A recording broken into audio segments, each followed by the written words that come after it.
Maybe my biggest regret would be having a feathered costume at my birthday party too. When my hair is done, I find Cinna downstairs in the living room. And just the sight of him makes me feel more hopeful. He looks the same as always.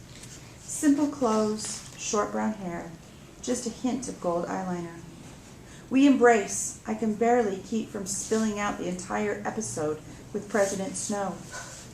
But I decide, no, I have to tell Hamish first. He'll know best who to burden with it. It's so easy to talk to Cinna, though.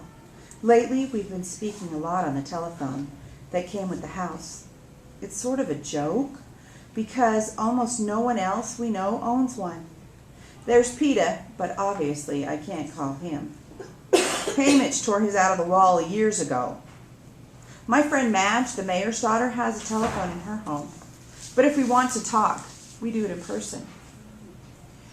At first, the things barely ever got used. Then Cinna started to call to work on my talent. Every Victor is supposed to have one. Your talent is the activity you take up since you don't have to work either at school or in your district's industry.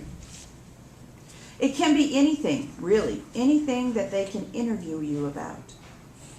Peta, it turns out, actually has a talent, which is painting. He's been frosting those cakes and cookies for years in his family bakery. But now that he's rich, he can afford to smear real paint on canvases. I don't have a talent, unless you count hunting illegally, which they don't. Or maybe singing, which I wouldn't do for the Capitol in a million years. My mother tried to interest me in a variety of suitable alternatives from a list Effie sent her: cooking, flower arranging, playing the flute. None of them took, although Prim had a knack for all three. Finally, Cinna stepped in and offered to help me develop my passion for designing clothes, which really required the development since it was non-existent.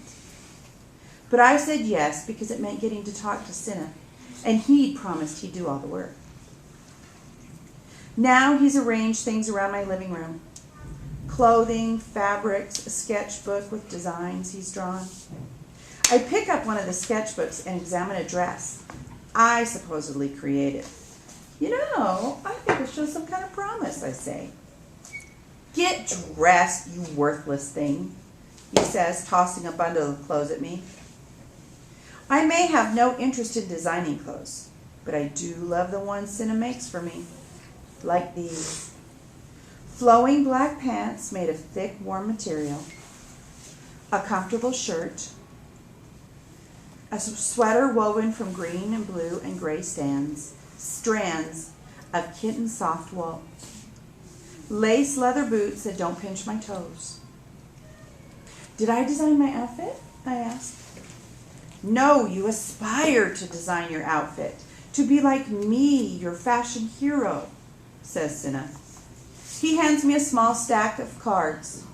You'll read these off camera while we're filming the clothes. Try to sound like you care.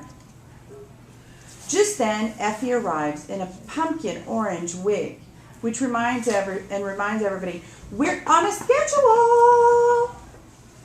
She kisses me on both cheeks while waving in the camera crew and then orders me into position. Effie's the only real reason we get anywhere on time in the Capitol, so I try to accommodate her. I start bobbing around like a puppet, holding up outfits, saying meaningless things like, don't you love it? The sound team records my reading from my cards in a chirpy voice so they can insert it later. Then I'm tossed out of the room so they can film my/Cinna's designs in peace. Prim got out of school early for the event. Now she stands in the kitchen being interviewed by another crew. She looks lovely in the sky blue frock that brings out her eyes. Her blonde hair pulled back in a matching ribbon. She's leaning a bit forward on the toes in her shiny white boots, like she's about to take flight, like bam! It's like someone actually hits me in the chest. No one has, of course, but the pain is so real. I take a step back. I squeeze my eyes shut. I don't see Prim. I see Rue, the 12-year-old girl from District 11, who was my ally in the arena. She could fly, bird-like from tree to tree, catching on the slightest branches. Rue, who I didn't save, who I let die. I picture her lying on the ground with the spear still wedged in her stomach. Who else will I fail to save from the Capitol's vengeance? Who else will be dead if I don't satisfy President Snow? I realize Sin is trying to put a coat on me, so I raise my arms. I feel fur inside and out encasing me. It's not. It's from no animal I've ever seen. Ermine, he tells me as I stroke the white sleeve. Leather gloves, a bright red scarf, something furry covering my ears.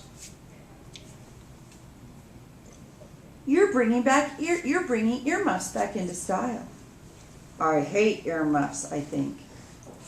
They make it hard to hear, and since I was blasted deaf in one ear in the arena, I dislike them even more.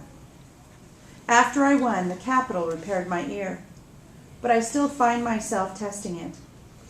My mother hurries up with something cupped in her hand. For good luck, she says.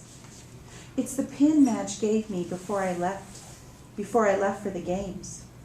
A mockingjay flying in a circle of gold. I tried to give it to Rue, but she wouldn't take it. She said the pin was the reason she decided to trust me. Cinna fixes it on the knot in the scarf. Effie is nearby clapping her hands. Attention, everyone! We're about to do the outdoor shot, where the victors greet each other at the beginning of their marvelous trip. All right, Katniss, big smile. You're very excited, right? I don't exaggerate when she shoves me out the door.